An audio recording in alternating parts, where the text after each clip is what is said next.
Rumah Tuhan, rumah kita. Mari kita kobarkan semangat untuk menjemaatkan keluarga dan mengkeluargakan jemaat, serta menjadikan GKT Banyuwangi sebagai komunitas rohani, tempat saling menguatkan dan menumbuhkan. Saudara-saudara yang dikasihi oleh Tuhan, saat teduh kita hari ini dari Yesaya 56 ayat 1-8. LAI memberikan judul keselamatan bagi semua orang. Apa maksudnya? Mengapa perlu ditegaskan mengenai keselamatan bagi semua orang? Saudara-saudara, dalam ayat 4 terdapat satu frasa yang dituliskan tentang orang-orang kebiri. Sementara di ayat 6 frasa dituliskan orang-orang asing. Artinya pada masa lampau di zaman perjanjian lama yang disebut umat adalah keturunan biologis dari bangsa Israel atau bangsa Yehuda. Di luar itu disebut orang asing, atau bisa juga orang-orang asing itu adalah orang-orang kebiri. Dan orang-orang asing atau orang kebiri itu mau menggabungkan diri dengan umat Allah. Tuhan bersabda tentang mereka itu, yaitu tentang orang-orang asing dan orang-orang kebiri demikian. Sebab beginilah firman Tuhan kepada orang-orang kebiri yang memelihara hari-hari Sabatku dan yang memilih apa yang kukehendaki dan yang berpegang kepada perjanjianku. Kepada mereka akan kuberikan dalam rumahku, rumah Tuhan, dan di lingkungan tembok-tembok kediamanku suatu tanda peringatan.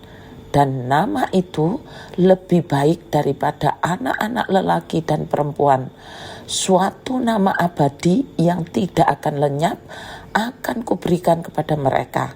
Tuhan berkata kepada orang-orang asing yang telah masuk bilangan umat Tuhan, yang mencintai Tuhan dan berbakti kepadanya, yang menghormati hari Sabat dan setia kepada perjanjiannya.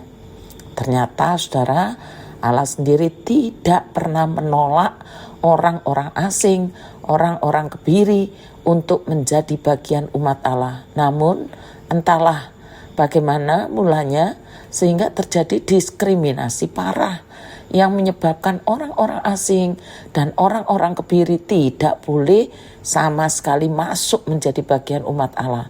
Manusia yang mengaturnya demikian, sementara Allah tidak pernah mendiskriminasi. Berbicara tentang orang-orang asing dan orang-orang kebiri, dalam perjanjian baru ada ditulis di Kisah Rasul pasal 8. Disebutkan seorang sida-sida dari Ethiopia. Sida-sida ini adalah laki-laki asing yang dikebiri untuk keperluan kerajaan pada masa itu. Kalau kita bandingkan di kalangan kungfu atau silat, biasanya disebut kasim. Kasim adalah laki-laki yang dikebiri. Ternyata sida-sida dari Ethiopia itu, yaitu kepala perbendaharaan Sri Kandake, Ratu Negeri Ethiopia, adalah orang saleh. Buktinya ia pergi ke Yerusalem untuk beribadah. Di tengah perjalanan ia membaca suatu kitab namun tidak paham apa yang dimaksud. Roh Kudus mengutus Filipus untuk menerangkannya. Akhirnya sida-sida itu mau dibaptiskan. Nah, dari sini benarlah saudara bahwa Allah tidak pernah menolak orang-orang asing atau orang kebiri yang mau menjadi umat.